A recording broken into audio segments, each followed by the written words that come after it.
Hi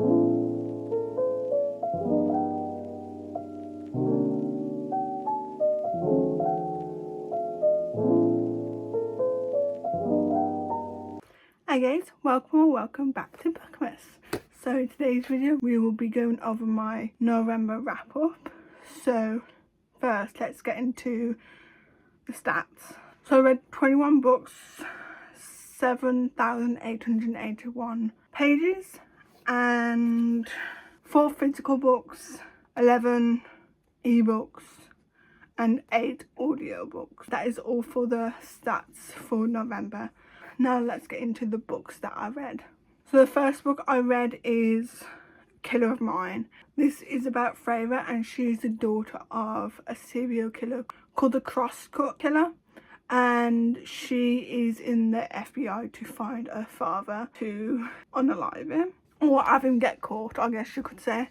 And Freyra is living under an fake identity because she doesn't want people to know that her father is the Crosscut serial killer. And I don't think she's actually on the FBI, I think she's trying to get onto the FBI. And there's this team of FBI agents that are chasing the Crosscut killer, and she tries to get onto that team, and there's a romance. I think this was a White Shoes, I can't remember. Yeah, it is a White Shoes. There is River, Oz, Elijah and Jude. So she ends up working for them, and they start getting attraction with each other, and there's a lot of secrets as well. So obviously she is on a real identity, and that comes into play somehow. And I gave this 3.5 stars. The next book is The Predator, and this is a mob romance, so mafia romance, and this is Tristan Kane and Morana.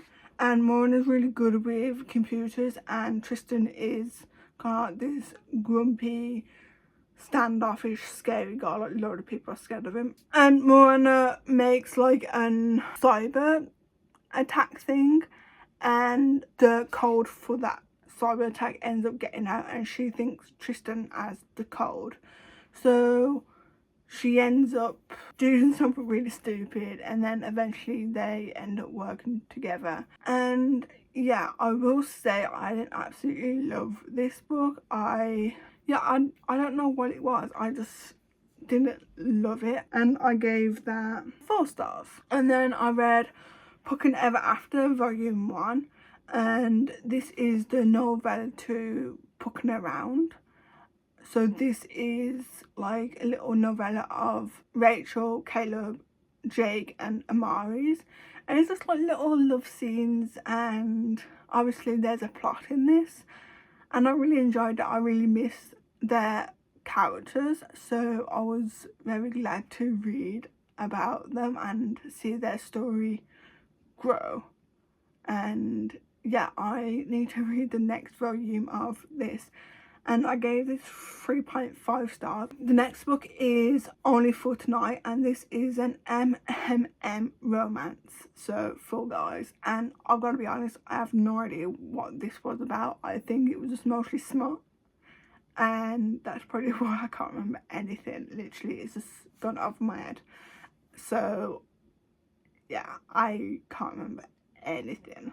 So I gave this 3 stars. The next book is Where There's a Will, and this is a romance, and this book was actually really good. I really enjoyed it, and I can't remember anything about it, but I will try to give you my thoughts on this book. This is Will Foster, and yeah, I don't know who the other person is called. It doesn't say on the thing, but so Will Foster is a boy from the other character's childhood, and there's a lot of like tension between them. Oh, actually I remember this book now, reading the synopsis. This book was actually quite emotional because obviously the other guy, not Will, I forgot his name. I need to know his name, but I can't remember. It doesn't say on the synopsis. So he has a lot of like baggage and he's broken. Well, he thinks he's broken, yeah. And he has a lot of baggage, and Will comes along and he wants to fix him. And yeah, there's a lot of sexual tension between them and just a lot of emotions between them as well, and just a lot of angst. Yeah. And I gave this 4 stars. Book is If There's a Way. This is the second book to There's a Will.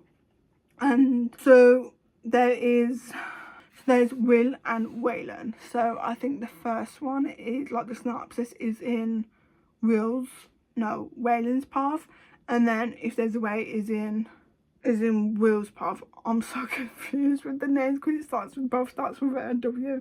Okay, so this one is carrying on from the second one, and from the first one, Will comes back into town and Waylon is in a band, and something happened when they was young, and Waylon kind of blamed Will for it, and there was just a load of angst between them.